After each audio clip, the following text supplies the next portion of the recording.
Well, just to give some perspective, and good morning to everybody there. Obviously in the first quarter, which includes a lot of the lockdown in Asia, but only part of the lockdown in Western Europe and in North America. I mean, in that first quarter, we saw global M&A as a whole fall 40% in the first quarter by value. In North America, that was down 54%. So the chill winds were obviously already hitting. In Europe, we were buoyed, so there were some deals in the first couple of months, ThyssenKrupp Elevators, although Irish domiciled and US listed, Willis Towers Watson, which kind of buoyed things and gave a false impression, I think, of how things were going.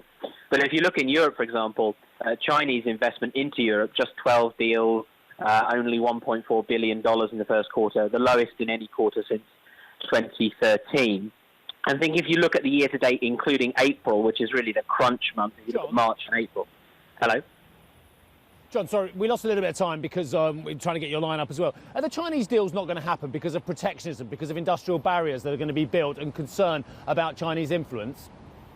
Undoubtedly. I think, there are two things going on there. The first, of course, is that the Chinese government is not going to be extremely happy about the idea of offshoring currency at a time of global distress. But I think in addition to that, what you're seeing is a trend not just in China, but across the developed world, across Western markets as well, of wanting to consolidate supply chains. And I think we're going to see a large number of capital goods deals, maybe not in the next few months, but in the coming year, 18 months, that reflects that trend of governments and regulators wanting to incentivize supply chain consolidation within regional hubs. John, the President is very keen on negative interest rates as well. There's a lot of capital out there potentially. Is capital going to be an issue for any decent company to go out and buy big? No, I don't think so at all. And indeed, we've seen already in the first quarter in Europe, and indeed across EMEA, that the equity capital markets are well open. And the number of capital raising block trades has doubled. Roughly $9 billion worth of equity capital raised by companies in Europe from the beginning of April to the middle of May.